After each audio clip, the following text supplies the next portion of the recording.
اعوذ باللہ من الشیطان الرجیم بسم اللہ الرحمن الرحیم۔ عزیزان من، آج فروری 1980 کی 8 تاریخ ہے اور درس قرآن کریم کا آغاز سورہ احزاب کی آیت 50 سے ہو رہا ہے، 33/50۔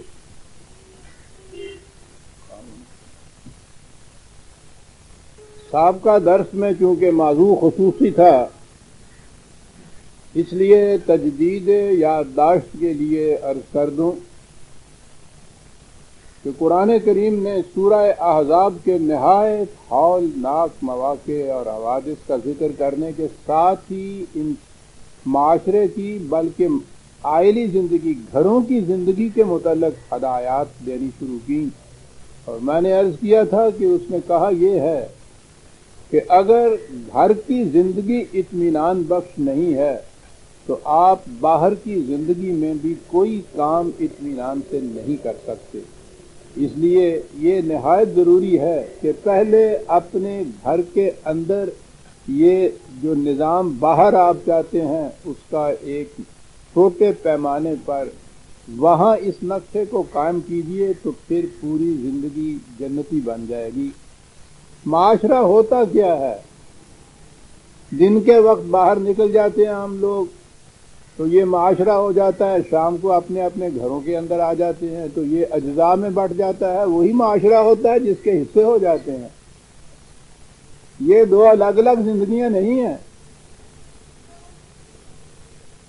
گھروں کے اندر کی زندگی اگر قرآنی نظام کے مطابق ہو جائے تو باہر معاشرہ خود بخود اس کے مطابق ہو جاتا ہے۔ تو اس لیے اس نے بڑی تاکید سے گھروں کے اندر کی زندگی کہیے، اسے عائلی زندگی کہتے ہیں، خاندان کے اندر کی زندگی، گھر کے اندر کی زندگی، اور اس کے متعلق پہلی چیز یہی تھی۔ قرآن کریم کی روح سے اصولاً مونوگیمی کا حکم، یعنی وحدت زوج جسے کہتے ہیں، ایک وقت میں ایک بیوی، یہ 2 3 4 کا یہ اصول نہیں ہے، یہ صرف ایک استثناء تھی، ایکسیپشن تھی اس قانون میں، اور اس کی وجہ بتائی گئی تھی۔ ابتدائی دور کی زندگی جو تھی نبی اکرم صلی اللہ علیہ وسلم اور صحابہ کی، صدر اول کی، مکے کے بعد مدینے میں ہجرت کر کے آپ آئے، مخالفین نے یہاں بھی پیچھا نہ چھوڑا، قریب 7 سال تک انہیں مختلف قسم کی جنگیں لڑنی پڑی۔ مورخین بتاتے ہیں کہ اگر مغازی اور سرایا کو اکٹھا کیا جائے، یعنی وہ جنگیں جن میں حضور خود شریک ہوئے یا چھوٹی چھوٹی جھڑپیں، تو قریباً 80-82 کے قریب یہ بنتی ہیں۔ جنگوں کا ایک نتیجہ تو یہ ہوتا ہے کہ یا بچے رہ جاتے ہیں یا بوڑھے رہ جاتے ہیں، درمیان میں جوان جو ہیں وہ جنگوں میں، میدان جنگ میں کام آ جاتے ہیں۔ چھوٹی سی یہ ایک کمیونٹی تھی، مختصر سی ایک جماعت تھی، اس کے اندر یہ نوجوان طبقے کا اس طرح سے کم ہوتے چلے جانا، تو اس کے بعد جوان لڑکیاں شادی کے قابل جو شہید ہو جاتے تھے، ان کی بیوائیں، ان کے یتیم، ادھر سے مکے سے اور دوسرے مقامات سے مسلمان عورتیں اپنے خامدوں کو چھوڑ کر مدینے آ رہی تھیں۔ انہیں واپس نہیں بھیجا جا سکتا تھا، قرآن نے اس کا حکم دیا کہ انہیں واپس نہ بھیجو۔ یہ عورتیں مسلمانوں کے سوا کسی اور سے شادی نہیں کر سکتی تھی، جائز ہی نہیں ہے۔ تو یہ عورتوں کی تعداد بہت زیادہ بڑھ گئی، ایسی عورتوں کی جنہیں قرآن نے ایک لفظ یتامہ، اس کے معنی یہ یتیم بچے ہی نہیں ہوتے، عربی زبان میں وہ جوان عورت کے جسے خاوند نہ مل رہا ہو، شادی نہ ہوئی ہو، اس کو بھی یتیم کہتے تھے۔ قرآن کریم نے ان حالات سے نپٹنے کے لیے یہ کہا کہ وَإِنْ خِفْتُمْ أَلَّا تُقْسِطُوا فِي الْيَتَامَىٰ فَانكِحُوا مَا طَابَ لَكُم مِّنَ النِّسَاءِ مَثْنَىٰ وَثُلَاثَ وَرُبَاعَ۔ یہ ایک پرابلم آ گئی ہے تمہارے لیے بہت بڑی، مرد بہت کم ہیں، عورتوں کی تعداد زیادہ ہو گئی، کمیونٹی بہت چھوٹی سی ہے، یہاں وہ یہودی اور منافقین ان کی کثرت بھی ہے، تو یہ ایک نئی پرابلم پیدا ہو جائے گی تمہارے لیے. اس لیے ہم اپنے اس اصول میں استثناء کی اجازت دیتے ہیں، رکھتے ہیں استثناء، کہ اگر ان عورتوں کا مسئلہ جن کو خاوند نہیں مل رہے منصفانہ طور پر کوئی اور حل نہ نظر آئے تو پھر اس اصول میں استثناء کر لو، اور جو یہ عورتیں چاہیں، تم چاہو، تمہارے گھر والی جو پہلی ہیں وہ چاہیں، تو باہمی رضامندی سے ایک سے زیادہ شادی کر. جوان عورتوں کو بغیر شادی کے گھروں کے اندر لانا ایک تو ویسے ہی خرابی کا موجب ہو سکتا ہے، پھر وہ عورت بھی اس گھر کے اندر اپنے آپ میں کوئی ریسپیکٹ محسوس نہیں کر سکتی، اس کو سمجھ میں نہیں آتا کہ میں کس پوزیشن میں اس گھر کے اندر ہوں. انہیں بھی سیلف ریسپیکٹ یا عزت خیش جو تھا، اس کو عزت خیش کا لحاظ رکھتے ہوئے یہ کہا گیا کہ اس کا حل یہ ہے اس وقت تک جب تک یہ پرابلم تمہاری حل نہ ہو. ان خفتم پہلے شرط ہے اس کی، اگر یہ صورت پیدا ہو جائے اور کوئی حل نہ ملے تو پھر اس کی اجازت ہے صرف. لیکن آپ کو معلوم ہے کہ اس کے بعد یہ ان خفتم کہیں آتا ہی نہیں ہے. یہ میں نے ایسے ہی نہیں کہا کہیں نہیں آتا. یہ جو نکاح نامے کے فارم چھپے ہوئے ہیں ان میں آپ دیکھیے یہ اوپر آیت لکھی ہوئی ہوتی ہے اور ان خفتم کے الفاظ وہاں معذوف ہوتے ہیں، لکھے نہیں جاتے. فَانكِحُوا مَا طَابَ لَكُم مِّنَ النِّسَاءِ سے شروع کی جاتی ہے. نکاح کیا کرو 2-2 3-3 4-4. نکاح خانوں کو میں نے دیکھا ہے نکاح پڑھاتے ہوئے یہ آیت درمیان میں ان کو لانی پڑتی ہے، ان خفتم وہ بھی چھوڑ دیتے ہیں، یہی سے شروع کرتے ہیں فَانكِحُوا مَا طَابَ لَكُم. یہ کیفیت ہے. وہ 4 کی جواز کے لیے وہ قرآن کے اندر تعریف ہو جاتی ہے. اور ذرا اسے بھی دیکھیے کہ بیٹی والے کے گھر میں ہوتا ہے نا نکاح، لڑکا بیٹھا ہوا ہو اور نکاح پڑھا جا رہا ہو اور وہ آہستہ آہستہ کان میں یہ بات کہتے ہیں فَانكِحُوا مَا طَابَ لَكُم مِّنَ النِّسَاءِ. وہ تو غنیمت ہے کہ نہ وہ لڑکا جانتا ہے کیا کہہ رہا ہے، نہ وہ لڑکی کے باپ بھائی جانتے ہیں. اگر انہیں معلوم ہو جائے کہ یہ اس کے کان میں یہ کہہ رہا ہے کہ اسی ایک کے اوپر اکتفا نہ کرنا، 4 اور بھی کر لینا، کان سے پکڑ کے باہر نکال دیں. لیکن ہو رہا ہے، کوئی نہیں پوچھتا ہو. ان خفتم قرآن میں لکھا ہوا ہے، اسے بھی تو لاؤ سامنے. شرط کے بغیر تو جو آگے جزا ہوتی ہے اس کے معنی کچھ نہیں ہوتے. اگر یہ ہو تو یہ کرو، اور اگر آپ فکرے میں کہیں کہ تو یہ کرو، اگر ہو یہ چھوڑ دیں درمیان میں، فکرہ ہی نہیں بنتا، نہ بنے. 4 تک کی اجازت تو مل گئی ہے. یہ 62 میں جو آئلی قوانین فیملی لاز انٹروڈیوس ہوئے تھے وہ بھی پورے کے پورے تمام ہی قرآن کے مطابق نہیں تھے، لیکن موجودہ حالات میں کچھ تھوڑی سی اصلاح اس میں ہو گئی. ایک سے زیادہ بیوی کے سلسلے میں اس میں شرط یہ عائد کی گئی تھی کہ پہلی بیوی کی رضامندی ضروری ہے، اور یہ بھی کہ آپ وہ جو کونسل ہے اس کو مطمئن کر دیں کہ آپ 2 بیویوں کا بوجھ اٹھا سکیں گے. کیونکہ قرآن میں دوسری شرط یہ ہے کہ تم ان میں عدل بھی کر سکو. اگر یہ نہ کر سکو فواحدۃ، پھر نہیں اجازت. وہ پہلا مسئلہ یتامہ کا اور پھر آئے بھی تو عدل کا، اور اگر یہ صورت نہ ہو تو فواحدۃ، پھر اجازت نہیں ہے ایک سے زیادہ کی. تو ان میں آئلی قوانین میں اتنی سی گنجائش اس میں رکھ دی گئی تھی شرط کہ پہلی بیوی کی رضامندی، اور یہ اطمینان دلا دینا کہ تم یہ عدل کا، یعنی تم بوجھ اٹھا سکو گے اخراجات جو زیادہ ہوں گے تو. اور یہ جو طوفان مچایا جا رہا ہے ان کے خلاف اس زمانے سے کہ ان کو منسوخ کرو، وہ اتنی سی شرط بھی دوبارہ نہیں کی جا سکتی. کہا یہ جا رہا ہے کہ مردوں کے حقوق جو ہیں اس کے اوپر زیادتی ہو رہی ہے. انہیں یعنی عورتوں کا تو وہ حق ہے ہی نہیں، اس کا تو اپنا وجود کوئی نہیں ہے، بابا آدم کی پسلی سے نکلی ہوئی ہے، یہ تو پیدا ہی نہیں ہوئی، یعنی یہ خدا کی پیدا کردہ نہیں ہے، آدم نے پسلی سے نکالا ہوا اسے۔ مردوں کے حقوق کی پامالی ہو رہی، اتنی سی بات کہ ذرا پہلی بیوی کی رضامندی تو ہو جائے یا اطمینان دلا دو، نہیں، یہ بھی گوارا نہیں۔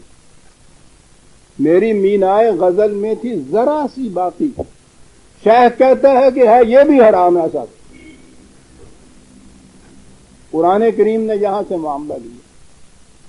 ان حالات میں ابتدائی دور کے مسلمانوں کے گھروں میں ایک سے زیادہ بیویاں نظر آتی ہیں، وہ اس اجازت اور اس مصلحت، اس ضرورت کے ماتحت نبی اکرم صلی اللہ علیہ وسلم کے گھرانے میں بڑے معزز گھرانے کی خواتین تھیں، بیوہ ہو گئیں، بعض ایسے تھے جن کے خاوند اسلام نہیں لائے تھے، دیار غیر میں کئی ایسے تھے کہ جنہوں نے وہاں انہیں چھوڑ دیا تھا، بڑے ممتاز قبائل کی یہ خواتین تھیں، کہاں جاتی بے سر و سامان، آئیں مدینے میں، حضور کے گھر میں ہی ان کو حفاظت اور عزت مل سکتی تھی، وہ یہاں آ گئے۔ بات یہاں سے شروع ہوئی تھی جو میں نے دہرایا ہے کہ جب یہ حالات جو ایکسیپشنل تھے، ہنگامی حالات ختم ہو گئے، معاشرہ نارمل حالات پہ آ گیا، اعتدال پہ آ گیا، تو اس وقت پھر یہ کہا گیا کہ جو عورتیں ان حالات میں آئی تھیں ایک سے زیادہ، انہیں اجازت دے دی جائے کہ وہ اس طرح سے رہنا چاہیں تو رہیں، نہ رہنا چاہیں تو انہیں یہاں سے رخصت کر دیا۔ اب اندازہ لگائیے کہ اسی سے یہ معلوم ہوتا ہے کہ کن حالات میں یہ اجازت دی گئی، اور اس کی ابتدا خود نبی اکرم صلی اللہ علیہ وسلم کے گھرانے سے ہوئی، حضور سے یہ کہا گیا کہ آپ انہیں کہہ دیجئے کہ وہ حالات تو ہنگامی حالات نہیں رہے، اب تم اثر نو فیصلہ کرو اپنے متعلق کہ ان حالات میں ان گھروں میں رہنا چاہتی ہو، جانا چاہتی ہو تو جاؤ، اور جانا چاہتی کی صورت میں تو میں نے بتایا تھا نا کہ قرآن تو یہ کہتا ہے کہ طلاق بھی دو اگر اپنی بیوی کو، وَسَرِّحُوهُنَّ سَرَاحً جَمِيلًا، تو اس کو نہایت حسن کارانہ انداز سے گھر سے ودا کرو، طلاق کی صورت میں بھی، تعلقات منقطع ہونے کی صورت میں بھی، تو یہ اجازت آپ کو دی گئی، تو آپ نے وہ اجازت بھی دی اور کہا۔ دوسری بات آپ نے یہ کہی کہ اب ٹھیک ہے، مملکت ایک قائم ہو گئی ہے، حالات بہت بہتر ہو گئے ہیں، پہلی زندگی کے اندر تو کتنے کتنے دنوں تک چولہے میں آگ بھی نہیں جلا کرتی تھی، تو کہا مملکت تو مل گئی اور میں سربراہ مملکت بھی ہوں، لیکن تمہیں یہ معلوم ہونا چاہیے کہ میں ویسے کا ویسا فقیر بوریا نشین ہوں، یہ نہ سمجھ لینا کہ میں سربراہ مملکت ہوں، اب تم ملکائیں بن جاؤ گی، ایسی ہی غریبانہ زندگی بسر کرنی ہوگی جیسی ہم بسر کرتے چلے آ رہے ہیں، اس کو بھی سوچ لو، اگر یہ منظور ہے تو پھر رہو، نہیں تو چلی جاؤ۔ یہی صورت حضور کے ساتھ، یہی صورت باقی مسلمانوں کے ساتھ، تو یہ 50ویں آیت جو تھی اس میں یہ چیز کہی، یہ جو آ رہی تھی ہجرت کر کے عورتیں، یہ اس زمانے کی آیت ہے، اور پھر میں نے یہ عرض کیا تھا کہ جن کے رتبے ہیں سوا، ان کی سوا مشکل ہے، بعض احکام قرآن کریم کے نبی اکرم صلی اللہ علیہ وسلم کے لیے خصوصی ہیں، تو وہ خصوصی احکام زیادہ رعایتیں نہیں ہیں باقیوں کے مقابلے میں، زیادہ پابندیاں ہیں باقیوں کے مقابلے میں، اس میں ایک یہ بھی پابندی تھی۔ قرآن کریم نے جو رشتے حلال قرار دیے ہیں اس میں چچا کی بیٹی، ماموں کی بیٹی، خالہ کی بیٹی، بلا مشروط ان کے ساتھ شادی جائز ہے۔ نبی اکرم صلی اللہ علیہ وسلم کے متعلق تھا کہ آپ کے لیے بلا مشروط جائز نہیں ہے، وہ مہاجر اگر عورتیں اس صورت میں تمہارے پاس آئیں، ہجرت کر کے وہ اگر آپ کے پاس آئیں تو تم ان میں سے شادی کر سکتے ہو. اور یہ کہا کہ خالصۃ لک من دون المؤمنین، یہ حکم تیرے لیے خصوصیت سے ہے، یعنی ایک پابندی اور عائد کی جا رہی ہے. اور اس کے ساتھ ہی یہ ہے کہ قد علمنا ما فرضنا علیہم فی ازواجہم وما ملکت ایمانہم، باقی مسلمانوں کے متعلق جو احکام ہم نے دیے ہیں ان کا ہمیں علم ہے،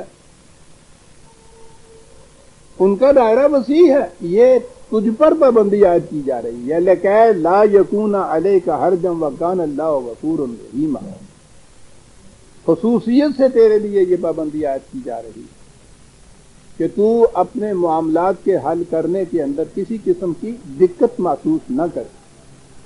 باقی رہا یہ عورتیں جن کے متعلق یہ کہا تھا کہ تمہارا جی چاہے رہو، تمہارا جی چاہے تو اس گھر کو چھوڑ کے چلی جاؤ، میں بڑے حسن کارانہ انداز سے تمہیں ودا کروں گا یہاں سے. اور اس کے بعد یہ کہا ہے کہ ترجی من تشاء منہن وتؤوی الیک من تشاء ومن ابتغیت ممن عزلت فلا جناح علیک ذلک ادنی ان تقر اعینہن ولا یحزن ویرضین بما آتیتہن کلہن واللہ یعلم ما فی قلوبکم وکان اللہ علیما حکیما. ان میں سے بھی وہ جو کہا کہ رہنا چاہے اور وہ کہے کہ صاحب اس گھر کے اندر میری آنکھوں کو جو ٹھنڈک نصیب ہے وہ اور کہاں نصیب ہوگی، تو ٹھیک ہے ان کو رہنے دو، لیکن ان پہ واضح کر دو کہ اس گھر میں ملے گا وہی کچھ جو میں نے بتایا ہے تمہیں. یہاں اس قسم کی زندگی بسر کرنی ہوگی، شاہانہ زندگی نہیں بسر کی جا سکتی، بڑی غریبانہ زندگی ہوگی. اس لیے کہ اصول وہاں یہ تھا کہ سربراہ مملکت کی زندگی مملکت کے غریب تر فرد کے معیار کے مطابق ہوگی. جیسا میں نے پچھلے درس میں عرض کیا تھا، آپ نے سنا ہوگا، میں نے وہ پورا تصور دیا تھا اسلامی نظام کا، اس میں نقشہ ہوتا کیا ہے. تو اس میں ایک یہ بات بھی سامنے آئی تھی نا کہ سربراہ مملکت حضرت فاروق اعظم نے یہ چیز کہی تھی، جو کہا گیا کہ آپ جاؤ کی روٹی کیوں کھاتے ہیں، گیہوں کی کیوں نہیں کھاتے. تو انہوں نے کہا تھا کہ مجھے اس کا تو یقین ہے اس وقت کہ مملکت کے ہر فرد کو جو کی روٹی مل رہی ہے. جس دن مجھے یہ یقین دلا دو گے کہ مملکت کے ہر فرد کو گیہوں کی روٹی ملتی ہے، میں اس کے بعد گیہوں کی روٹی کھا سکتا ہوں. تو انہیں یہ کہا گیا کہ ایسا فیصلہ کرتے وقت یہ سمجھ لو کہ یہاں یہ ملے گا، یہ زندگی بسر کرنی ہوگی، ایسی زندگی بسر کرنی ہے. بسم اللہ، تمہاری آنکھوں کو اس سے ٹھنڈک نصیب ہوتی ہے، میری آنکھوں کو بھی ٹھنڈک نصیب ہوگی، لیکن یہ دیکھ لو مطمئن رہنا ہوگا اس زندگی کے اندر. اور یہ بات کہا کہ یہ نہیں کہ کسی مصلحت کی خاطر، میری خاطر، اپنی خاطر یوں ہی یہ بات کہہ دو کہ جی ہمیں منظور ہے، بالکل نہیں. واللہ یعلم ما فی قلوبکم، دلوں کو ٹٹول لو الگ بیٹھ کے، پھر سوچ لو کہ یہ منظور ہے، یہ زندگی تمہیں منظور ہے تو بسم اللہ. اور اس چھت کو چھوڑ کے کسی نے کسی جگہ جانا منظور نہ کیا تھا. جو عزت اور آنکھوں کی ٹھنڈک اس چھت میں نصیب ہو سکتی تھی وہ اور کہاں ہو سکتی ہے. یہ تو بیویاں تھیں عزیزان من، وہ زید غلام جو رسول اللہ صلی اللہ علیہ وسلم کو حضرت خدیجہ نے دیا تھا. غلام اس زمانے میں غلام کہتے تھے نا انہیں، اس لیے ہم بھی اس نسبت سے صرف کہتے ہیں، ورنہ وہ تو یوں ہی مسلمان ہو جاتا تھا، اسلام لے آتا تھا، غلام غلام رہتا ہی نہیں تھا. لیکن میں یہ عرض کر رہا ہوں کہ اس حیثیت سے آیا ہوا رسول اللہ صلی اللہ علیہ وسلم کے ہاں جب آیا تو آپ نے اسے آزاد کر دیا. آزادی کے معنی تھے کہ جہاں جی چاہے تم جاؤ. اس کے باپ اور چچا تھے، ان کو یہ معلوم ہو گیا کہ وہ ہمارا بیٹا یا بھتیجا جو ہے اسے آزاد کر دیا ہے، تو وہ آئے لینے کے لیے. سوچیے عزیزان مان، حضور کے پاس آئے اور کہا کہ آپ نے آزاد کیا ہے تو ہم اس لے جانا چاہتے ہیں. آپ نے کہا بسم اللہ. یہ کھڑا ہے وہ، باپ اور چچا دونوں کھڑے تھے. انہوں نے کہا کہ آؤ بیٹا تم آزاد ہو گئے ہو، گھر چلو. انہوں نے کہا کہ میں آزاد ہو گیا ہوں تو اس کے معنی یہ ہیں کہ میں اپنی مرضی کے مطابق اب فیصلہ کر سکتا ہوں. آپ نے کہا ٹھیک ہے. انہوں نے باپ سے کہا کہ میں باپ کے گھر نہیں جانا چاہتا اس گھر کو چھوڑ کر، یہ باپ سے کہیں زیادہ عزیز گھر بن گیا۔ باپ اور چچا واپس چلے گئے اور زید نہیں گئے ساتھ میں، یہ تھا وہ گھر۔ تو اس گھر سے یہ امہات المومنین بھلا کہاں جاتی ہے؟ بہرحال لیکن انہیں یہ کہہ دیا گیا جانا چاہتی ہو جانا، رہنا چاہتی ہو تو یہ سمجھ کے رہو کہ زندگی اسی قسم کی قریب آنا ہوگی۔ اور دل کو کیا بات ہے یہ کہ دل کو ٹٹول کے پھر فیصلہ دو اس کے متعلق، اجلت میں فیصلہ نہ دینا۔ اور یہ سب کچھ کرنے کے بعد رسول اللہ پہ پھر اور پابندی، لا یحل لک النساء من بعد ولا ان تبدل بهن من ازواج ولو اعجبك حسنهن الا ما ملكت ايمانكم۔ کہا یہ معاملہ طے ہو گیا، فکان اللہ علی کل شیء رقیب۔ جب یہ پچھلا معاملہ طے ہو گیا ہے تو یہ رسول اب اس کے بعد تمہیں اجازت نہیں ہے کہ کوئی اور شادی کر سکے یا ان میں سے کسی کو چھوڑ کر طلاق دے کے اس کی جگہ کوئی دوسری بیوی لے، اور تمہیں اس کی اجازت اب نہیں ہے، ہنگامی حالات ختم ہو گئے۔ یہ خصوصی احکام رسول کے متعلق آ رہے ہیں، اس لیے کہ رسول کی زندگی نے تو اسا حسنہ بننا تھا، ماڈل بننا تھا باقیوں کے لیے۔ تو ان پہ خاص طور پہ پابندی عائد کی جا رہی ہے جو دوسرے مسلمانوں پہ پابندی نہیں تھی۔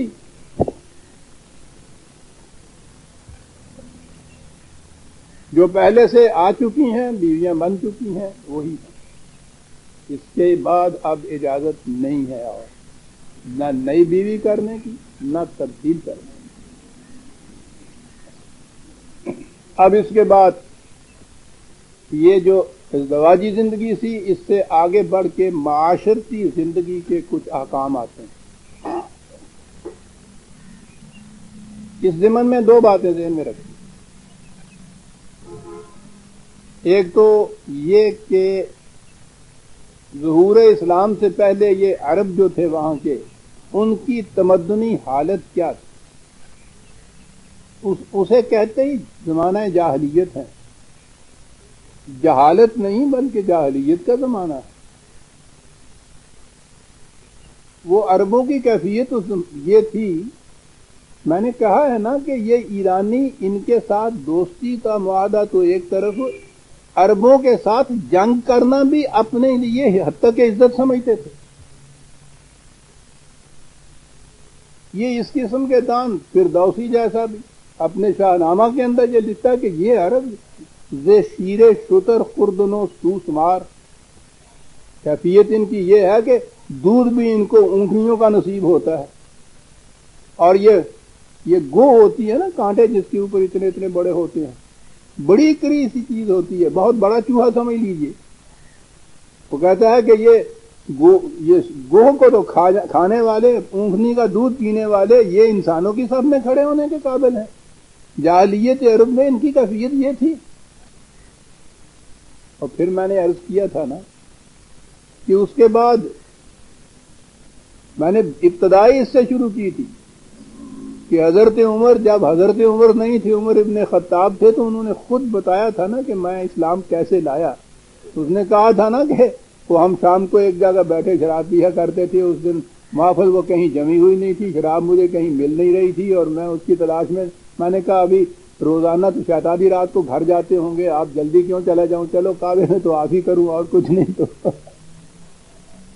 یعنی کیفیت ان کی یہ تھی۔ اور پھر اگلی بات یہ ہے کہ اس قسم کی معاشرتی تمدنی سطح کے اوپر یہ لوگ تھے، تربیت و تعلیم نبوی میں انہیں یہاں سے اٹھا کر اس اخلاق کے اوپر پہنچ دیا کہ آج تک دنیا کی قومیں اس مقام تک پہنچنے کے لیے کوشش کر رہی ہیں۔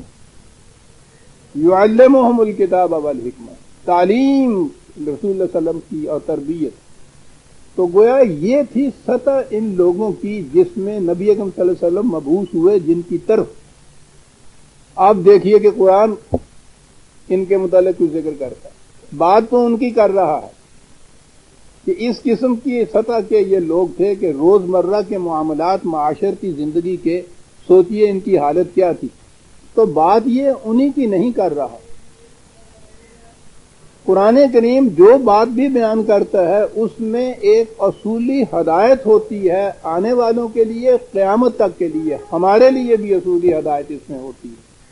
سنیے کہ کیا بات کہتا ہے، یا ایھا الذین آمنوا لا تدخلوا بیوت النبی الا ان یؤذن لکم۔ پہلی بات یہ کہ دیکھیے، یوں ہی جب جی چاہے اٹھ کے منہ اٹھایا اور چل پڑے اور رسول اللہ کے گھر آ بیٹھے، بالکل ایسا نہ کیا کرو۔ پہلے اپائنٹمنٹ لیا کرو، پہلے اجازت لیا کرو اور پھر آیا کرو۔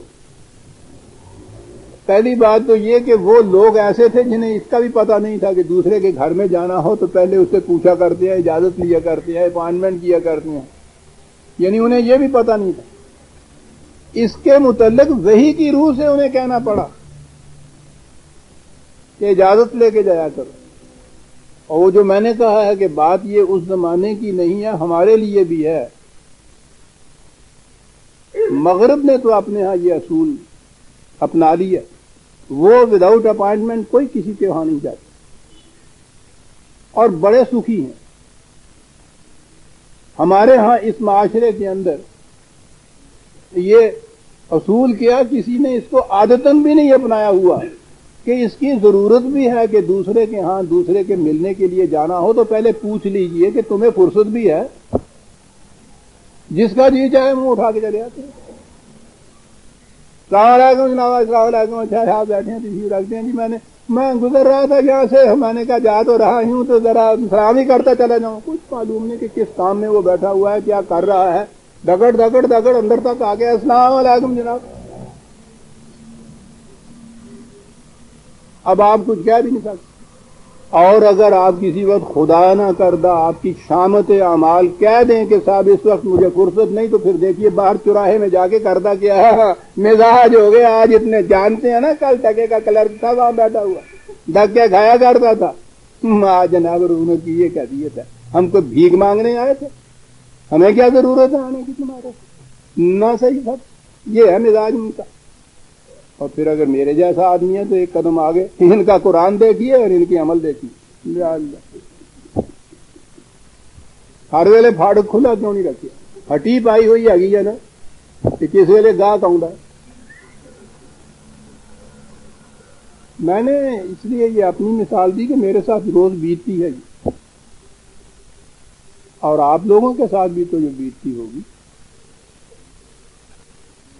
اگر آپ بدقسمتی سے اس طرح گھر میں بیٹھے ہوں گے اپنے سامنے، نہ بھی بیٹھے ہوں، مہمان تک نہیں پہلے اطلاع دے کے آتے۔ 10 بجے رات کے کھا پی کے آپ سونے کی تیاری کر رہے ہیں اور کنڈی کھڑک رہی ہے، سب چلے آ رہے ہیں۔ 3 مسمات ہیں، 2 خاوند بھی ہیں، بچے بھی ساتھ لگائے ہوئے ہیں، وہ بستر بھی ٹرنک بھی اٹھایا ہوا ہے، چلے آ رہے ہیں اندر آن کے بیٹھے۔ اچھا بھی کیا کیجیے بھائی، روٹی تو اجے کھانی ہے، میں روٹی کھا لیندے تھے اتنے آدھے کام۔ ٹھیک ہے جی، گھر والے کھا پی کے سونے کی فکر میں بیٹھے، وہ کنبے کا کنبا ترے آن گیا۔ بچے یا تو پہلے ہی کچھ رو رہے تھے یا انہوں نے تھوڑا جا کن مروڑتا جاتا اور روڑا شروع کر دینا۔ وہ بھائی چپ کرا کے نہیں، چپ کی کراوا، دودھ نہیں ملے گا، دوپہر دا بھی ہے، لو جی یہ فیڈر دا انتظام کرو، پھر سلاؤن دا انتظام کرو۔ گھر میں پاجڑ پی ہوئی ہے، کوئی منجی ڈاؤں پیا، کوئی بسترا لبدا پیا، کوئی ادھر جا کے ہو رہا ایسے کریے کہ کوئی 4 آنڈے منگاؤ کہ، تو یعنی اندازہ لگائیے روز ہمارے ہاں یہ ہوتا ہے۔ ان حالات میں میں نے جب یہ دیکھی قرآن کی یہ ہدایت، کروں کہ بات کتنی چھوٹی سی ہے لیکن اس سے معاشرے میں تکلیف کتنی ہوتی ہے، تعلقات بگڑ جاتے ہیں۔ گئے تھے جناب، روٹی تک نہیں پوچھا، پانی تک دا نہیں پوچھا، چائے تک نہیں، انہیں کہ پوچھا کھلائی تو سی لے سوا کھوائی آ گئی تھی، روٹی آ گئی تھی جڑی کھوائی آ گئی تھی انہیں جناب، لے آنڈے بھن کے لے آندے تھے انہیں، یعنی مرغی اس ویلے کیوں نہیں رات کے 12 بجے پکائی۔ یعنی یہ چیزیں ہیں معاشرے میں، میں یہ عرض کر رہا ہوں کہ ہمارے معاشرے میں یہ عام ہے۔ مغرب نے ان کو اپنے ہاں اپنا لیا ہوا، اس جہت سے تو بڑے سوکھی ہیں وہ، یہ چیز ان کے ہاں نہیں ہے۔ اس سے یہ سمجھ میں بات آتی کہ قرآن نے قیامت تک اپنی دفتین میں ان ہدایات کو کیوں محفوظ رکھا ہوا تھا، یہ ہمارے لیے محفوظ رکھا تھا۔ اے جماعت مومنین، پہلے اجازت لیے بغیر یہاں گھر میں مت آیا کرو، پہلی چیز۔ اگلی چیز اور ہدایت، لا طعام غیر ناظرین اناہ، کہا یہ تمہیں کھانے کے لیے دعوت دیتا ہے کبھی تو تمہاری کیفیت ہے کہ ابھی ہنڈیاں چولہے پہ ہوتی ہیں چڑھی ہوئی اور تم آگے بیٹھ جاتے، ہانڈیاں چولہے سے ہنڈیاں نہیں، قرآن کی ہدایت سے ملازہ فرما اور تم آگے بیٹھ جاتے، بلا جو بیٹھا یہ، اب تمہارے پاس بیٹھنا ضروری ہو جاتا تھا اور انتظار ہو رہا ہے۔ کہا یہ نہ کیا کرو، اذا دعیتم فادخلوا، جب کھانے کے وقت پہ بلایا جائے اس وقت کھانے کا وقت، یہ کیا گستاخی کر دی میں نے، کھانے کا اور وقت، سمجھے؟ کسے ہے واندے کھان دا وقت نہیں ہوں جسے تریا جائے منہ مارے کھان دا وقت، لیکن وہ کھان دے بعد اطمینان اندر بہ جانا بھی کام کرنا۔ انسان کی صورت میں ہمارے ہاں کہ انسان کی صورت میں کھانے کا وقت ہی کوئی نہیں، صبح سے ناشتے کی چیز جو شروع ہوتی ہے کوئی 8-9 بجے سے 12-1 بجے تک تو وہی چلتی رہتی ہے، اب یہ آ گیا اب وہ آ گیا، جتنا جی چاہے زور لگا لیجیے کہ یہ گھر کے افراد خاندان ایک وقت میں بیٹھ کے ناشتہ کرنے کچھ نہیں، گھر میں یہ پکانے والی بیچاریاں بیٹھی ہوئی ہیں چولہے کے اوپر، اب اس کے لیے اب اس کے لیے، ادھر سے فارغ نہیں ہوتی تو دوپہر کے کھانے کی ہو جاتی ہے، دوپہر کا کھانا چلتا ہے 3-3 4-4 بجے تک، وقتی گھر والوں کا وقت کوئی نہیں ہے۔ یہ جو باہر سے آنے والے ہیں ان کے متعلق تو آپ کو معلوم ہوگا، یا تو وہ چیز کہ وہ ابھی ہانڈیاں چڑھی ہوئی ہیں چولہے پہ آ بیٹھے، یا یہ کیفیت ہے کہ پکا ہوا رکھا ہوا ہے ٹھنڈا ہو رہا ہے انتظار ہو رہا ہے آ ہی نہیں رہا کچھ،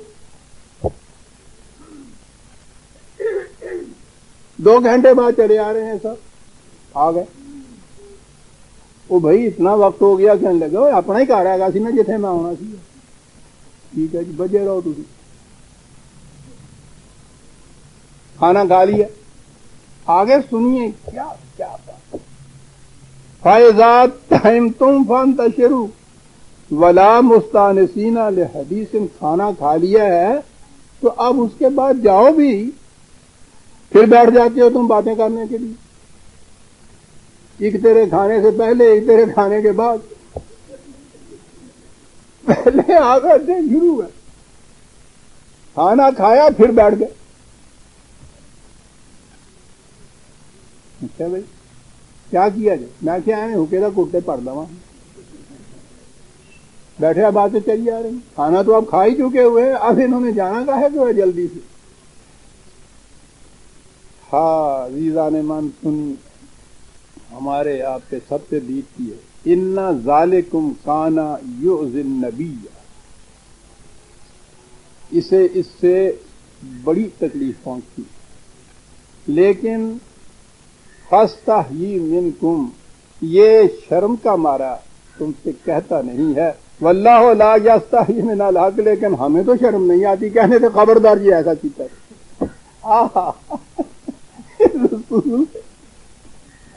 رسول کہتا نہیں ہے تم سے، حیا مانے ہو جاتے، شرم مانے ہو جاتے ہے نا، یہی بات اسی لیے نہیں نہ کہتے ہم لوگ، یعنی کیا ان کا بیٹھنا بڑا خوش آئند ہوتا ہے کہ آپ کی بڑی کرم نوازی کہ ہم نے صاحب 12 بجے بلایا تھا، آپ 11 بجے تشریف لے آئے، اتنا قیمتی وقت ہمارے لیے صرف کیا، اور ہم نے 1 بجے کھانا کھلایا، اس کے بعد بھی آپ 2 گھنٹے یہاں تشریف رکھ رہے ہیں، صاحب بڑا یہ عنایت ہے آپ کی، کب ملنا ہوتا ہے، دل میں آپ ہر وقت کھول رہے ہوتے ہیں کہ اٹھے بھی جائے بھی یہ کسی طرح کا، یہ کیا بات ہے رسول کے متعلق بھی، فَلْيَسْتَحْيِي، تو شرم کا مارا کہتا نہیں ہے۔ اور اگلی بات واللہ لا یستحی من الحق، خدا سچی بات کہنے سے بالکل نہیں شرماتا۔ اب یہ بات جو ہے کہ سب رسول اللہ کے وقت میں تو خدا نے یہ بات ان سے کہہ دی، ہمارے وقت میں بات یہ کون یہ بات کہے؟ ہمارے وقت میں بھی ان سے خدا ہی یہ بات کہے گا، جو قرآن میں کہہ دیا خدا نے وہ ہمارے لیے بھی کہہ دیا۔ لیکن یہاں تو خدا کی بات بھی کہنے کے بعد آپ دیکھیے حشر کیا ہوتا ہے۔ تو آج خدا یہ بات جب ہم قرآن کی دہرا دیں گے نا تو اس کے معنی ہے کہ خدا آج یہ بات کہہ رہا ہے۔ وَإِذَا سَأَلْتُمُوهُنَّ مَتَاعًا فَاسْأَلُوهُنَّ مِنْ وَرَاءِ حِجَابٍ۔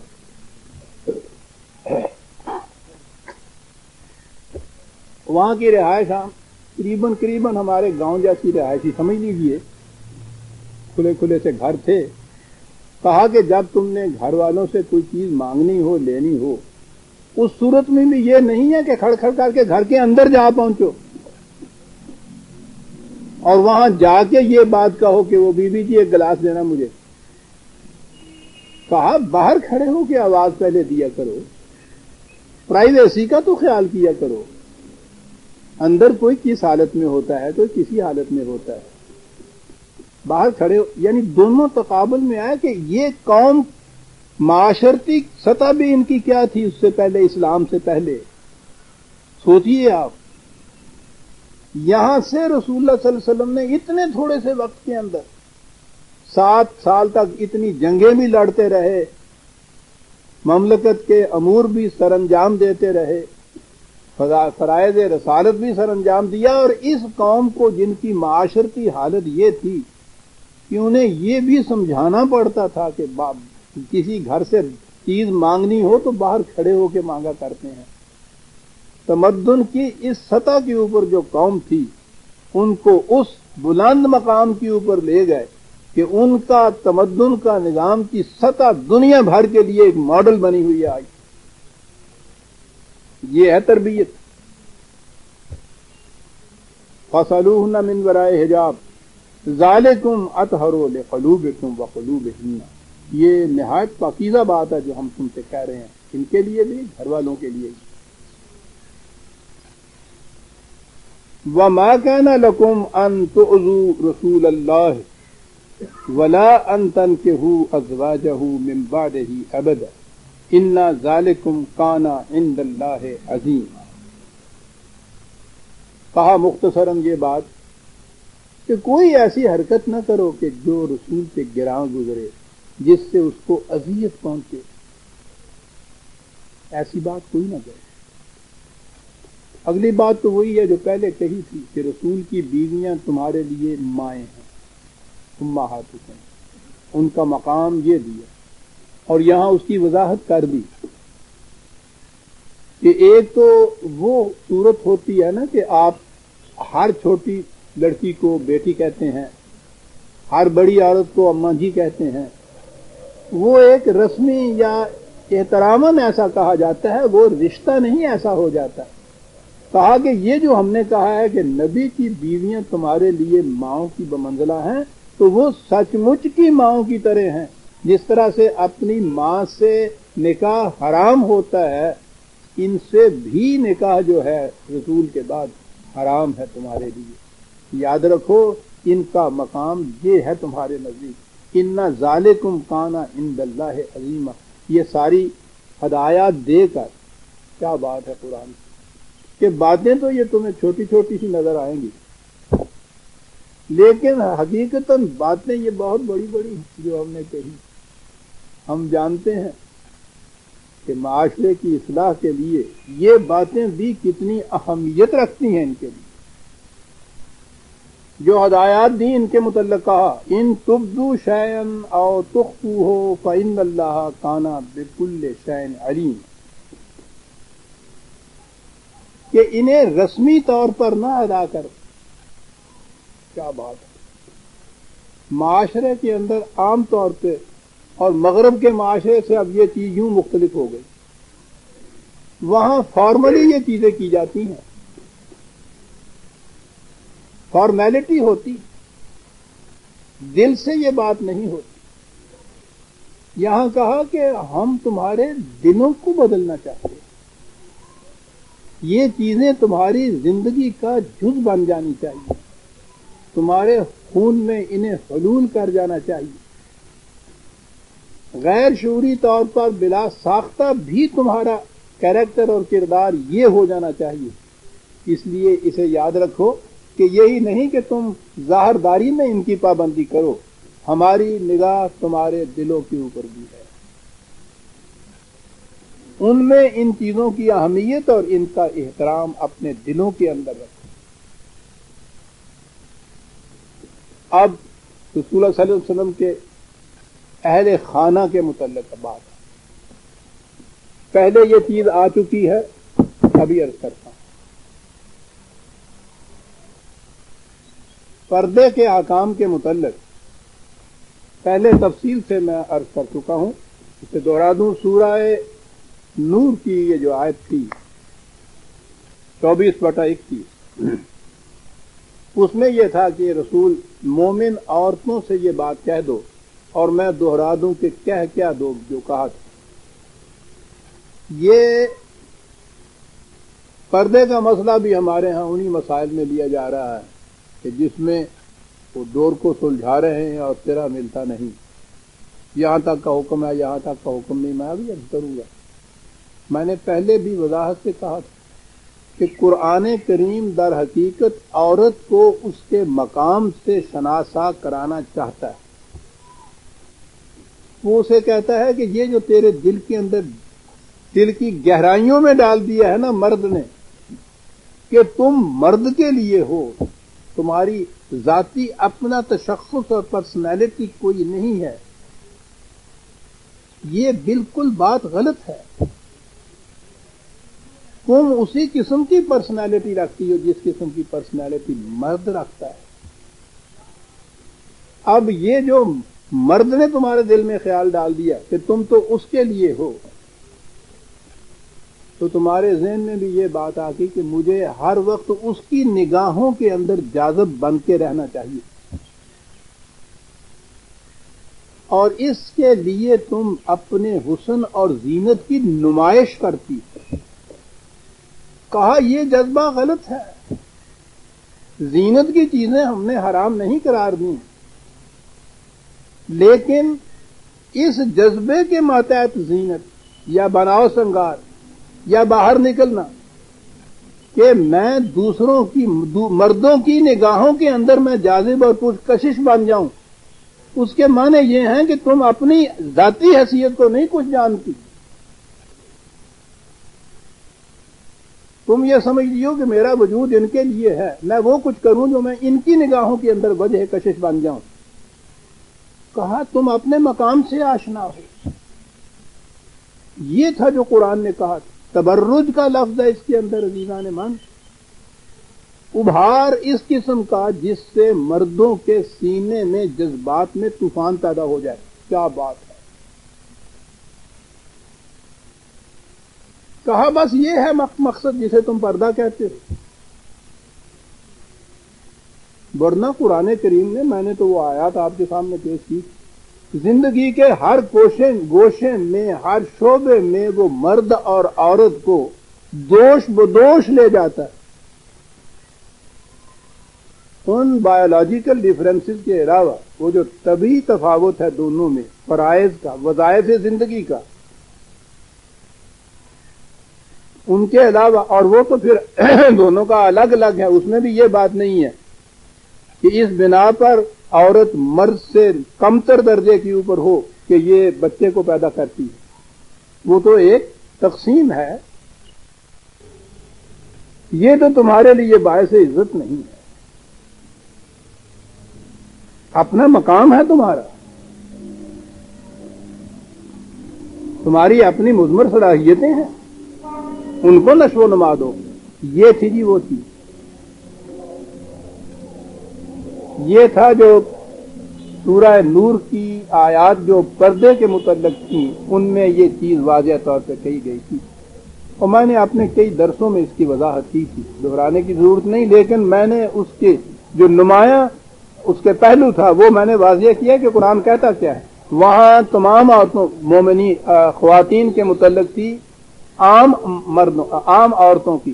یہاں خصوصیت سے نبی کی عورتوں کو امہات المومنین بھی کہا ہے، مومنین کی مائیں کہا ہے. ان کے گھر کے اندر جو خواتین تھیں بہرحال وہ بھی باہر مومنوں کے نزدیک واجب الاحترام تھی. ہم تو آج بھی حضور کی صاحبزادیوں کا نام لیتے ہیں تو ساتھ رضی اللہ تعالی عنہا کہتے ہیں، واجب الاحترام.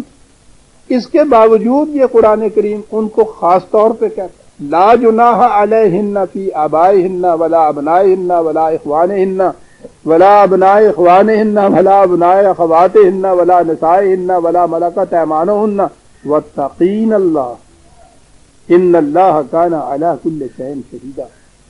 ان سے کہہ دو کہ ہم نے جو کہا تھا کہ اس طرح سے اپنی زینت کا اظہار نہ کیا کریں، تو ان سے کہو کہ یہ تمہارے باپ، تمہارے بیٹے، تمہارے بھائی، تمہارے بھانجے، بھتیجے، گھر کے ملازم، ان کے متعلق یہ بات نہیں ہے کہ یہاں بھی تمہاری سر سے دوپٹہ نہ سرک جائے. جیسے وہاں استثناء تھی، یہاں یہ نساء نبی جو ہیں رسول اللہ کے گھر کی عورتیں جو ہیں ان کے متعلق بھی یہی چیز کہی. یہ وہ لوگ ہیں جن کے متعلق کہا ہے نا کہ ان کے بارے میں یہ بات نہیں، ان کے متعلق کبھی عورت کے دل میں یہ بات پیدا نہیں ہوتی کہ میں جاذب بنوں. بڑی عجیب بات قرآن نے کہی. گھر کے اندر جوان لڑکی جو ہے جس کے دل میں یہ چیز ہے کہ میں باہر دوسرے مردوں کے سامنے جاذب بنوں، اپنے گھر کے اندر اگر وہ سب کچھ میک اپ بھی کرتی ہے تو کبھی یہ خیال نہیں آتا کہ میں باپ کی نگاہ میں حسین نظر آؤں. ساری چیز عزیزان مان میں اپنی بہنوں اور بیٹیوں سے ذرا معذرت کے ساتھ کرتا ہوں، یہ سارا جذبہ جنسی ہوتا ہے تحرک. جہاں یہ چیز نہیں ہوتی وہاں یہ خیال ہی پیدا نہیں ہوتا عورت کے دل میں، نہ دوسری طرف مرد کے دل میں خیال پیدا ہو سکتا. گھر کے اندر اوباش سے اوباش لڑکے بھی جو باہر آوارہ ہوتے ہیں، گھر کے اندر اپنی بہن، اپنی بیٹی، یہ کتنی ہی زیادہ جاذب نگاہ اور حسین و جمیل کیوں نہ ہو، اسے دیکھ کے اس کے دل میں وہ کبھی خیالات نہیں ابھرتے جو باہر ابھرتے ہیں. قرآن نے اس کی بھی تفریق کی. اب آئی وہ آیت جو میں نے پہلے عرض کی، رسول اللہ صلی اللہ علیہ وسلم کی وہ زندگی جس میں اتنے مار کے مارے جنگیں لڑی آپ نے، ایک مملکت قائم کی، مملکت کا ایک نظام اتنا بڑا بنایا، خدا کے پروگرام کو اس جاں فشانی اور جد و جہد سے تکمیل تک پہنچایا، گھر کے اندر کی زندگی اس قدر قابل اطمینان اور سب کچھ بنائی. یہ سارا کچھ رسول اللہ صلی اللہ علیہ وسلم نے جس مسلسل جد و جہد کی بنا پہ کیا، یہ کہنے کے بعد یہ ہے کہ ان اللہ و ملائکتہ یصلون علی النبی یا ایھا الذین آمنوا صلوا علیہ وسلموا تسلیما. میں نے ایک درس میں خاص طور پر درود کے متعلق وہ درس وقف کیا تھا اور میں نے بتایا تھا کہ اس سے مراد کیا ہے، اس کے معنی کیا ہے. درود بھیجنا نہیں ہے. میں نے کہا تھا نا کہ درود کا تو لفظ قرآن تو ایک طرف عربی زبان کا ہی لفظ نہیں ہے، یہ تو پرانی پہلوی زبان جو فارسی کی تھی اس کا لفظ ہے، اور مجوسیوں کے ہاں یہ رائج تھا، نماز کا لفظ بھی اور درود کا لفظ. تو یہ جو چیز کہی گئی ہے نا، اب میں پھر ایک دفعہ پھر دوہرا دوں کہ یہ رسول اللہ صلی اللہ علیہ وسلم کے متعلق ہے کہ اللہ اور اس کے ملائکہ یصلون علی النبی. 4 ہی آیتیں پہلے اسی صورت میں 43ویں آیت کے اندر ہے هو الذی یصلی علیکم وملائکتہ. سارے مسلمان مومنوں کے متعلق ہے کہ صرف رسول کے ہی متعلق یہ بات نہیں ہے، تمام مومنوں کے متعلق ہے کہ اللہ اور اس کے ملائکہ یہ تمہارے ساتھ بھی یہ کرتے ہیں. اور یصلون کا معنی میں نے بتائے تھے، کسی کی تائید کرنا، نصرت کرنا، شاباش دینا، مورل سپورٹ دینا، ہا کہنا، شاباش کہنا کہ کیا بات ہے جو تم نے کر کے دکھایا. جماعت مومنین ہے اور اے اس کے سربراہ رسول صلی اللہ علیہ وسلم کہ کیا بات تم نے کر کے دکھا دی ہے. خدا اور اس کی کائناتی قوتیں جو ہے تمہارے اوپر تہنیت اور تبریک کے پھول نچھاور کرتی، تائید کرتی، نصرت پہنچاتی، تمہارا ساتھ دیتی ہیں۔ اور اس کے بعد یہ کہا کہ یا ایھا الذین آمنوا صلوا علیہ، اے جماعت مومنین تم بھی اس رسول کے پروگرام میں اس کی تقویت کا باعث بنو، اس کی تائید کرو، اس کا ساتھ دو۔ کیسے ساتھ دو؟ سلموا تسلیما، اطاعت کرو اس کی جیسا کہ اطاعت کرنے کا حق ہے۔ عزیزان من، یہ تھا درود، اطاعت کرو اس کے پروگرام، اس کے احکام، اس کے ارشادات۔ یہ ہے معنی اس کے کہ تم واقعی اس کی تائید کرتے ہو، نصرت میں اس کے ساتھ ہو، رفاقت ادا کرتے ہو، پروگرام کی تکمیل تک پہنچانے میں اس کی مدد کرتے ہو۔ اس کا ثبوت اس سے ہے کہ تم اطاعت کتنی کرتے ہو ان احکام خداوندی کی۔ یہ تھا عزیزان من درود۔ اس مقام پہ قرآن نے کہا ہے، تو میں نے کہا ہے نا کہ زیادہ مجھے ضرورت نہیں تفسیر میں جانے کی، کہ میں تو پورا درس اس کے لیے وقف کر چکا ہوا ہوں، اور آپ ہی احباب تھے اس وقت بھی۔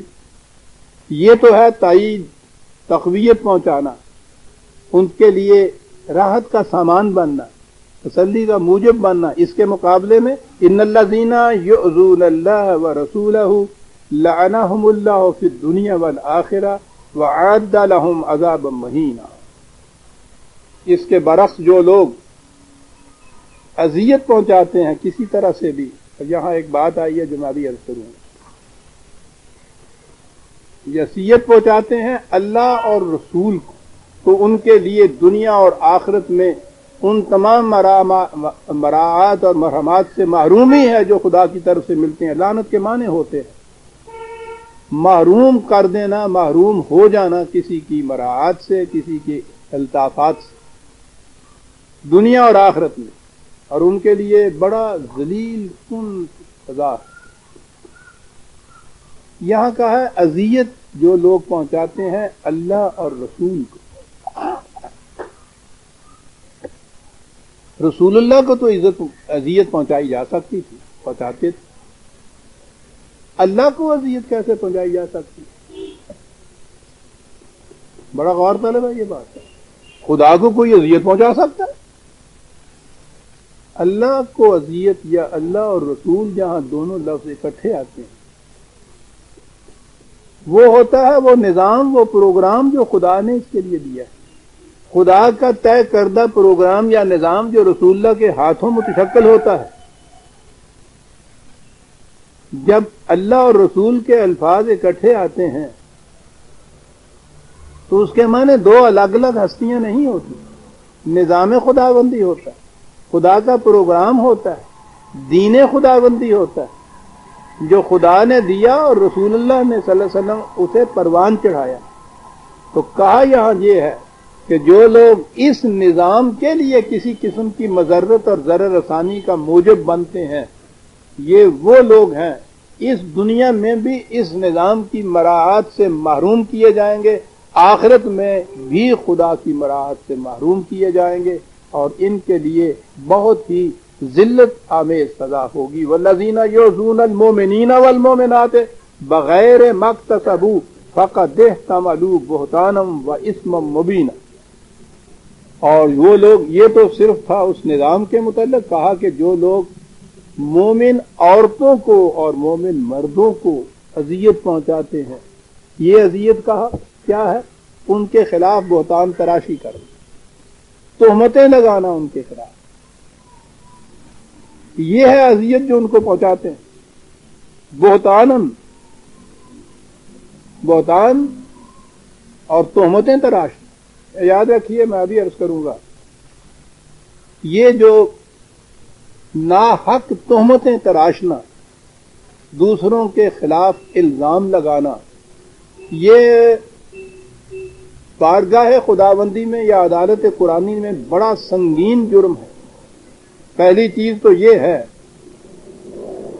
کہ اس کی سزا، قرآن نے اگر زنا کی سزا 100 درے بتائی تھی، تو بہتان تراشی جو ہے، کسی کے خلاف غلط تہمت لگانا جو ہے، اس کی سزا 80 درے۔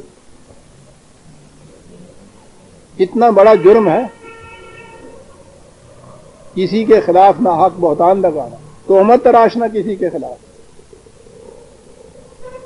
معاشرہ میں ہزار خرابیاں آپ دیکھیں گے پیدا ہوتی ہیں اس قسم کی غلط تہمت تراشی سے۔ ایک بات کسی کے متعلق کہی اور وسپرنگ کمپین شروع کر دی۔ تم نے سنا ہے کچھ آج؟ وہ دیکھتے ہیں نا میاں صاحب کتنے معتبر بڑے پھرتے ہیں، بعض دیکھو، نمازیں دیکھو سب، اور پتہ ہے آپ کو کرتے کیا ہے سب؟ اوہو ہمیں کیا واسطہ ہے؟ تو ہم نے ان کی قبر میں جانا ہے، وہ آپ جائیں گے؟ میں نے تو ایک بات ہی تم سے کر دی، آگے نہ کسی سے کہنا، اور آپ چلے گئے، اور شام تک سارے شہر کے اندر وہ گونج اٹھتی ہے اس تاکید کے ساتھ کہ کسی سے نہ کہنا، ہمیں کیا۔ میں نے عرض کیا تھا نا کہ قرآن کریم نے الحمد سے والناس تک اتنا لمبا چوڑا پروگرام، ہدایات کا وہ ضابطہ قیامت تک کے لیے ابدی ہدایات، اور اس کے آخر میں جو بات کہی ہے کہ کس چیز سے بچنا، آخری آیات کے آخری لفظ بچنا کہا ان سے، خناس الذی یوسوس فی صدور الناس، ان لوگوں سے بچنا کہ جو اس قسم کے وسوسے سے ڈالتے ہیں معاشرے کے اندر۔ آخری آیت یوسوس فی صدور الناس، خناس ہوتا ہے دبے پاؤں آنا کسی چور کا، چپکے سے کچھ کرنا تو دبے پاؤں ہی واپس چلے جانا۔ اس طرح سے جو وسوسہ اندازی کرنے والے لوگ ہیں، کہا بس ان سے محتاط رہنا۔ آخری آیت ہے یہ قرآن کی، آخری حکم ہے۔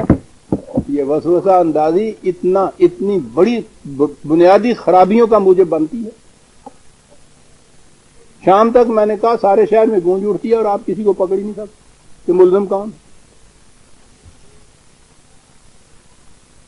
یہ چیز کہ جو مومن عورتوں اور مومن مردوں کے خلاف اس قسم کی تہمتیں تراشتے ہیں، بہتان تراشتے ہیں، ان کے لیے بڑے سخت، ابھی میں عرض کروں گا قرآن نے ان کے لیے کیا سزا تجویز کی ہے۔ پہلی چیز یہ کہی یا ایھا النبی قل لازواجک وبناتک ونساء المؤمنین یدنین علیہن من جلابیبہن ذالک ادنی ان یعرفن فلا یؤذین وکان اللہ غفورا رحیما۔ یہ بھی ایک بڑی اہم آیت ہے پردے ہی کے ضمن میں جو کہی جاتی ہے۔ معاف رکھیے گا مجھے کچھ تکلیف ہے یار۔ کہا کہ اے رسول اپنی بیویوں کو بھی، اپنی بیٹیوں کو بھی، مومن عورتوں کو بھی یہ تاکید کر دو کہ وہ باہر نکلیں۔ میں نے عرض کیا نا کہ وہ زندگی کچھ ایسی تھی جیسی ہماری گاؤں کی زندگی ہوتی ہے۔ عورتوں کو باہر نکلنا ہی ہوتا تھا کہ وہ باہر نکلیں تو جو کچھ انہوں نے پہنا ہوا ہو اس کے اوپر ایک، جسے آپ اوور آل کہتے ہیں نا، یہ آپ ہسپتال میں ڈاکٹروں یا نرسوں کو دیکھتے ہیں اوپر وہ چوگا سا ایک سفید پہنا ہوا، پورے کا پورا پہنا ہوا وہ ہوتا ہے، غالباً اسے اوور آل ہی کہتے ہیں۔ کہا کہ باہر نکلیں تو اس قسم کا ایک اوور آل سا اوپر پہن لیا کریں۔ اب یہاں سے یہ چیز ہوئی کہ صاحب دیکھی نہیں، عورتوں کے لیے حکم یہ ہے کہ وہ نکلیں تو عام کپڑوں کے اندر نہ ہوں بلکہ ان کے اوپر ایک اور اوور آل ہونا چاہیے تھا، وہ پہن لیا کریں۔ یہ نہیں دیکھا کہ قرآن کیوں کہتا ہے یہ، کاہے کے لیے یہ کریں۔ وہ عورتیں باہر نکلتی تھیں تو میں نے عرض کیا ہے نا کہ مدینے کی زندگی میں ابھی یہودیوں کی خاصی تعداد تھی اور وہ ہر ممکن طریقے سے خرابیاں پیدا کرتے تھے۔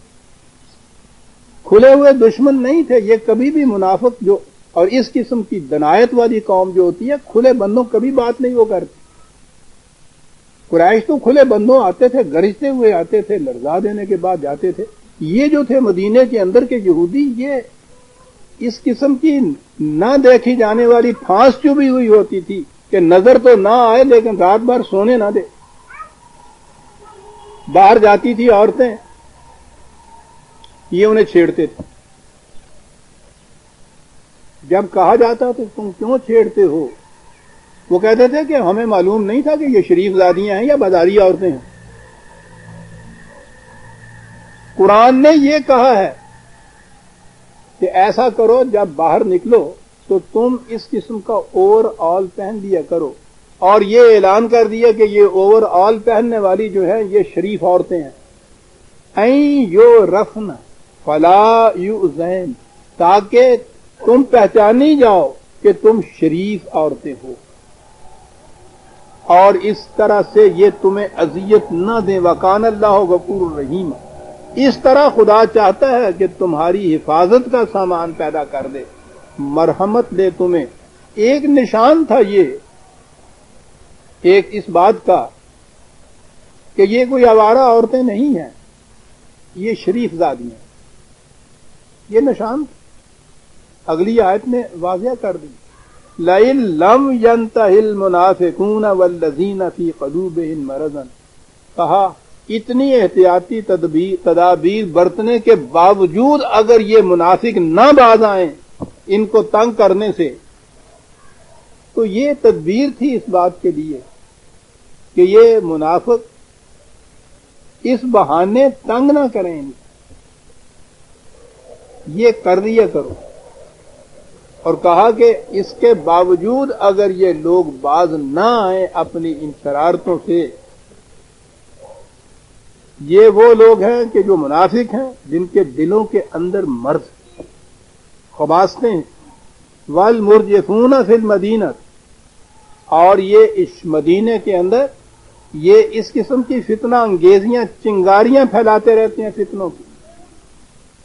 اگر اس کے باوجود جو ایسی احتیاطی تدبیریں تم نے ان کو بتائی ہیں، اس کے باوجود یہ باز نہ آئیں، عزیزان من سنیے، شریف زادیوں کو محض چھیڑنا جو ہے یہ کتنا سنگین جرم ہے عدالت اسلامیہ میں. کہا کہ یہ باز نہ آئیں تو پھر کیا کیا جائے؟ لَنُغْرِيَنَّكَ بِهِمْ، ہم تمہیں اتنی قوت اور اختیار دیں گے کہ تم ان سے اچھی طرح نپٹ سکو. کیا کرو؟ ثُمَّ لَا يُجَاوِرُونَكَ فِيهَا إِلَّا قَلِيلًا، ان کو جلا وطن کر دو، شہر بدر کر دو، نکال دو مدینے سے ان کو، ہم دیں گے تمہیں اتنے اختیار اور قوت. اس سے پہلے تم کمزور تھے، ایسا نہیں کر سکتے تھے، اب تمہیں یہ اختیارات اور قوت حاصل ہے. اب یہ نہ کرو کہ صاحب ہمارے شہر کے یہ شہری ہیں، رعایا ہیں، ذمہ ہیں، ان کو ہم نکالے کیوں؟ اس قسم کے ناسور جو ہیں، سرطان بننے والی چیز جو ہے، کینسر کے جو جراثیم ہیں، کہا کہ اب تمہیں اس کی قوت اور اختیار حاصل ہے. اگر یہ باز نہ آئیں، یہ ہے شرط، تو نکال دو یہاں سے. ملونین، رہیں تو محروم کر دو ان کو تمام ان مراعات سے جو پر امن شہریوں کو یہاں حاصل ہے. یہ دوسری سزا ہے. اس پہ بھی اگر یہ نہ روکیں تو اینما ثقفوا اخذوا، پھر ان کے وارنٹ جاری کر دو اشتہاری مجرموں کی طرح کہ جہاں بھی یہ کہیں ہوں یہ گرفتار کیے جائیں. وقتلوا تقتیلا، سر اڑا دو ان کا. میری بیٹیوں اور بہنوں، اللہ تعالیٰ کو اتنا منظور تھا تمہاری حفاظت کا سامان. اتنی سنگین سزا کسی اور جرم کی نہیں. ملک بدر کرو، جب تک رہے تمام ان رعایات سے ان کو محروم کر دو جو یہاں ایک پرامن شہری کی حیثیت سے لوگوں کو حاصل ہے. اگر کہیں بھاگتے ہیں اس کے باوجود تو گرفتاری کے وارنٹ جاری کرو. گرفتار ہو کر آتے ہیں تو اس کی سزا سخت ترین سزا موت کی ہے جو ان کو دی جاتی ہے. اور اس کے بعد ہے کہ یاد رکھو، بظاہر یہ بات نظر آئے گی کہ بڑا ہی سخت قدم ہے جو اٹھایا جا رہا ہے. کیا خصوصیت تھی ان عورتوں کو یا اس معاشرے کو؟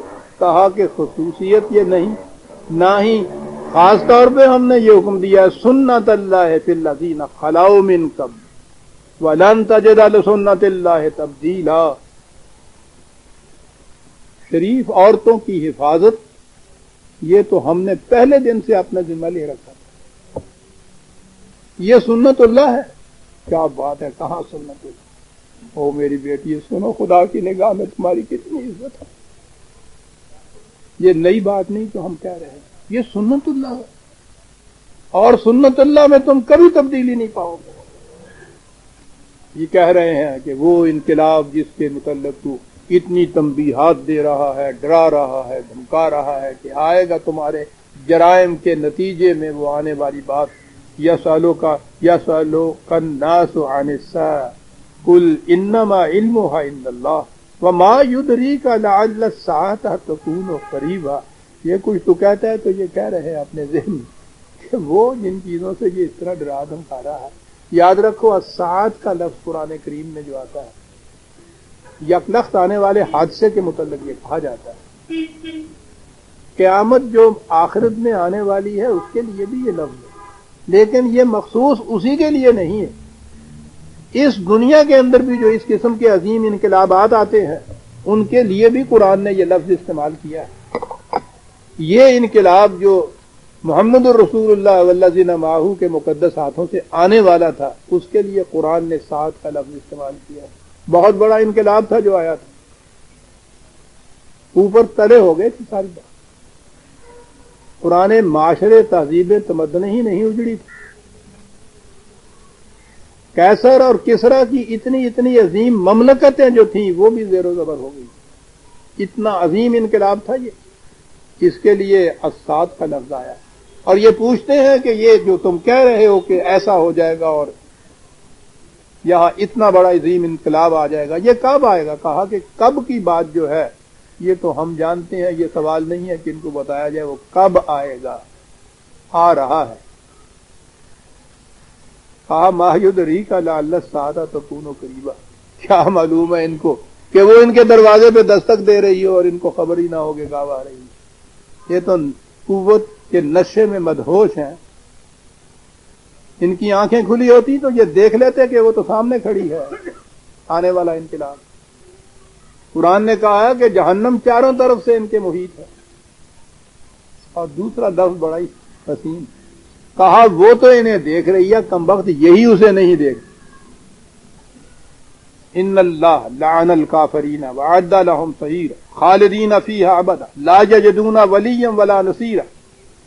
وہ انقلاب آئے گا تو پھر یہ جو اس طرح مخالفتیں کر رہے ہیں، منافقتیں برت رہے ہیں، تم دیکھو گے کہ ان کے لیے کس قدر شدید سزائیں اس کے لیے ہوں گی، کتنا برا حال ان کا اس وقت ہوگا، کس قدر تباہ و برباد ہوں، کوئی ان کا مددگار نہیں ہوگا، کوئی ان کا والی وارث اس وقت نہیں ہوگا۔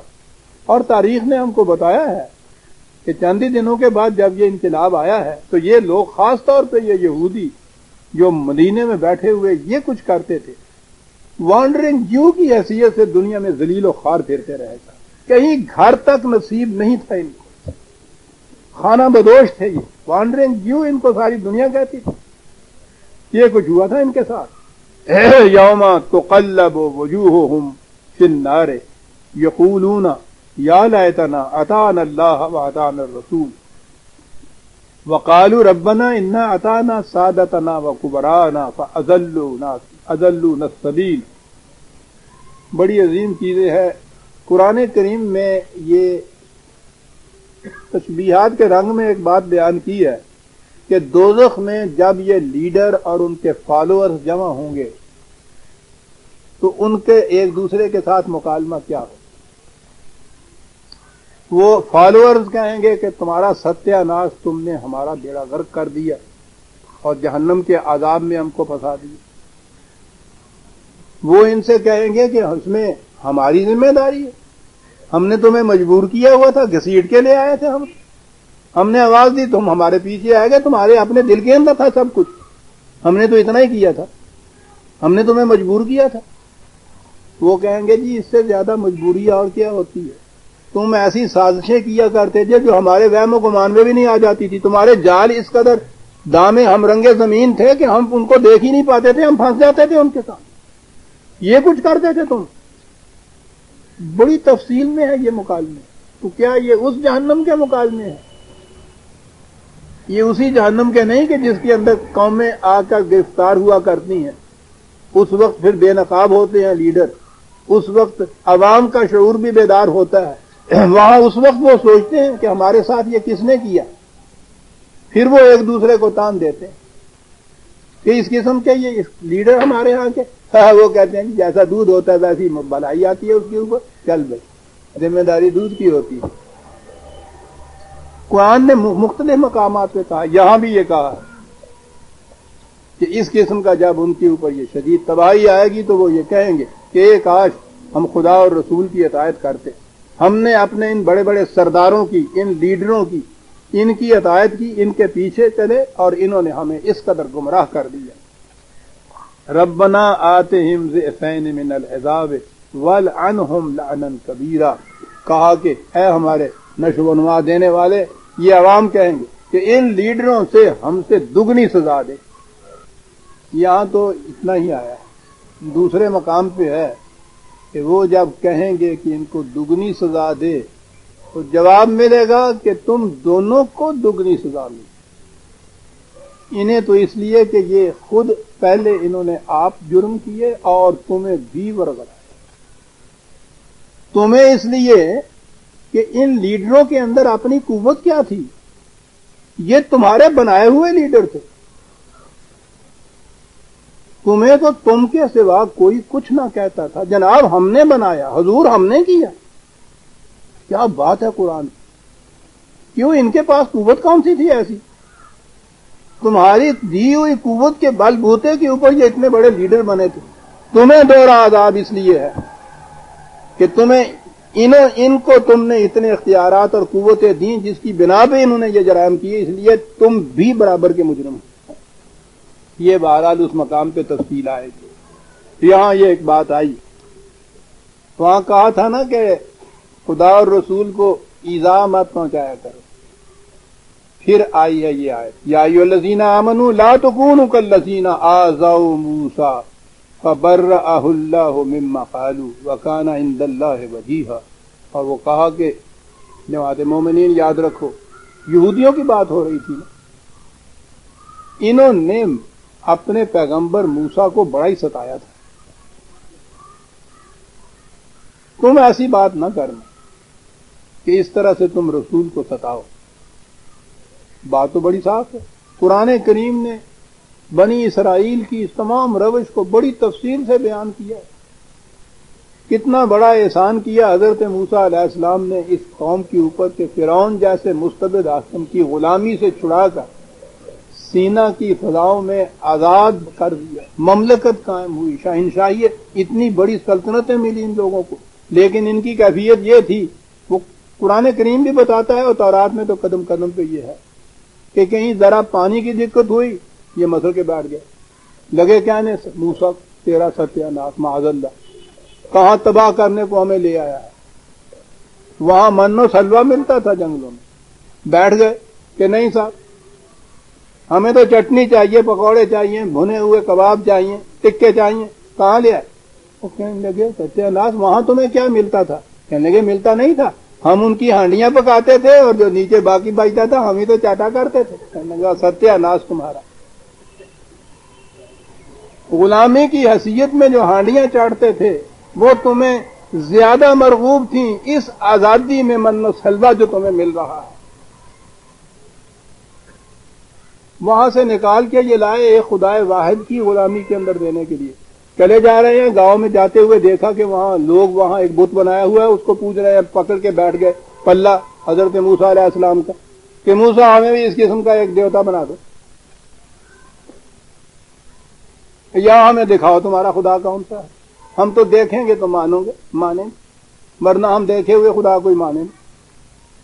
کہا اس خدا کی نعمتوں کو یاد کرو، تم کیوں قدم قدم کے اوپر مجھے تنگ کر رہے ہو؟ اور وہ چند دن کے لیے باہر کہیں گئے، پیچھے سے وہ سامری کے معنی ہوتا ہے نہایت قصہ داستان گو، اس نے لیا انہی کا زیور لیا، یہ اس قسم کے فریب کر اپنے پلے سے نہیں کچھ کیا کرتے، انہی سے لیا کرتے ہیں، انہی سے زیور لیا، وہ ایک چھوٹا سا مینڈا بنا دیا، وہ بت سا بنا دیا، اور یہ سارے اس کی پرستش کرنے لگ گئے۔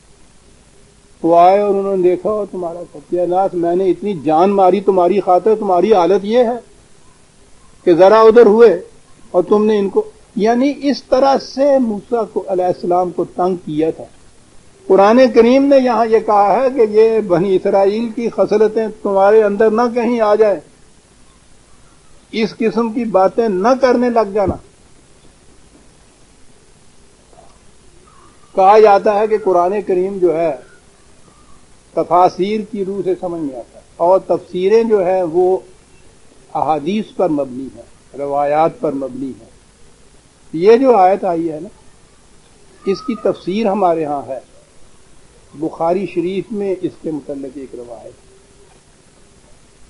کہ موسیٰ علیہ السلام کو کیسے تنگ کرتے تھے اور خدا نے ان کو کس طرح سے باعزت بچایا۔ اس میں لکھا ہوا ہے کہ یہ بنی اسرائیل جو تھے وہ یوں ہی ندی کے کنارے، دریاؤں کے کنارے ننگے نہا لیا کرتے تھے۔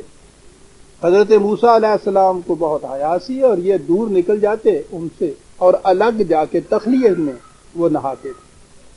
انہوں نے مشہور کرنا شروع کر دیا کہ موسیٰ کو، وہ علیہ السلام بھی تو کہاں کرتے ہوں گے علیہ السلام، کہ انہیں کوئی اس قسم کی بیماری ہے کہ جس کی وجہ سے یہ دوسروں کے سامنے ننگا نہیں ہونا چاہتے۔ دیکھیں کسی طرح سے کپڑا اٹھا کے اس کے کہ وہ کیا بیماری، تو اب کسی کے متعلق یہ مشہور کیا جائے، یعنی وہ تو اپنی حیا کے مارے اکیلے جا کے خلوت میں نہاتے تھے اور ان کے متعلق یہ ساری چیز جو پھیل دیکھا۔ اب کرے یہ کیا، یعنی یہ اب اپنا تحمد اٹھا کے تو دکھانے سے رہے کہ کوئی ایسی بیماری نہیں ہے مجھے، اور یہ وسوسے تو فی صدور الناس، سارے یہ بات پھیلا دی جائے۔ کیا کیا جائے گا؟ اس کے لیے ایک تدبیر کی خدا نے وہاں اس روایت میں یہ ہے کہ ایک دن حضرت موسیٰ وہاں نہا رہے تھے ندی کے کنارے، انہوں نے اپنے کپڑے ندی کے کنارے پتھر پہ رکھے اور آپ نہانے لگ گئے۔ جب نہا کے باہر نکلے کپڑے لینے کے لیے تو وہ پتھر بمائے کپڑوں کے آگے آگے چلنا شروع کر دیا، وہ آگے آگے چلا گیا، یہ پیچھے پیچھے چلے گئے کپڑے، وہ اور آگے چلا گیا، یہ اور پیچھے چلے گئے، وہ دوڑتے گئے، چلے گئے، وہ پتھر جو تھا وہ آ گیا اس قبیلے کے اندر جہاں یہ لوگ باقی تھے، اور وہاں ان لوگوں نے دیکھ لیا حضرت موسیٰ کو ننگا اور کہا نہیں کوئی بیماری نہیں ہے، تو اللہ تعالیٰ نے اس طرح حضرت موسیٰ کو اس ذریعے سے باہر کر دیا تھا۔ یہ ہے اس آیت کی تفسیر عزیزان من۔ یا ایھا الذین آمنوا اتقوا اللہ وقولوا قولا سدیدا، ہے جماعت مومنین، اس قسم کی باتوں کی طرف تم نہ ہو جو موسیٰ کے ساتھ اس قوم نے کیا تھا۔ صاف ستھری بات، قولوا قولا سدید، کیا بات، یہ سدید جو ہے میں کبھی نہیں بھولتا۔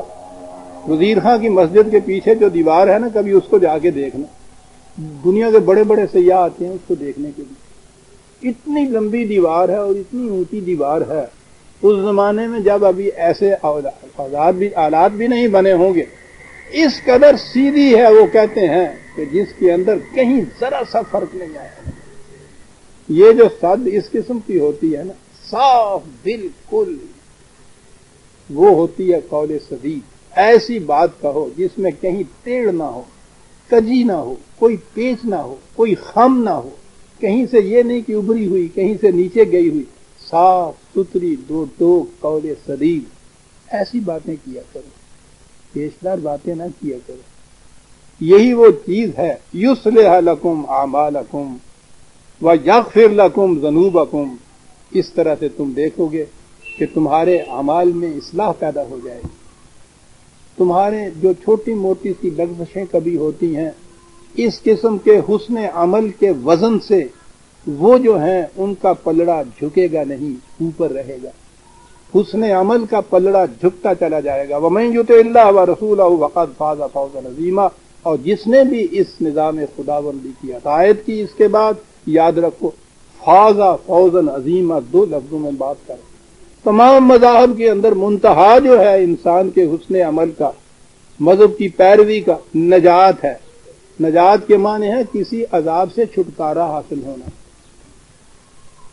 کچھ حاصل نہیں ہوتی کوئی چیز، 6 مہینے کی قید کے بعد جب وہ واپس آتا ہے تو وہ قید سے رہائی ہوتی ہے، صرف کچھ ملتا نہیں ہے۔ اور نجات کے معنی یہ تھے، یا بیماری کے بعد جب آدمی تندرست ہوتا ہے تو پہلی حالت پہ آ جاتا ہے، ایز یو ور ہو جاتا ہے، نتھنگ اینڈ، کچھ حاصل نہیں ہوتا اسے۔ تمام مذاہب کے اندر مذہبی اطاعات کی، عبادات کی، قوانین کی، احکام کی پیروی کا نتیجہ یہ ہے کہ انسان جس مصیبت میں پھنسا ہوا ہے اس سے چھٹکارا حاصل کر لے، جیسا پہلے تھا ویسا ہو جائے۔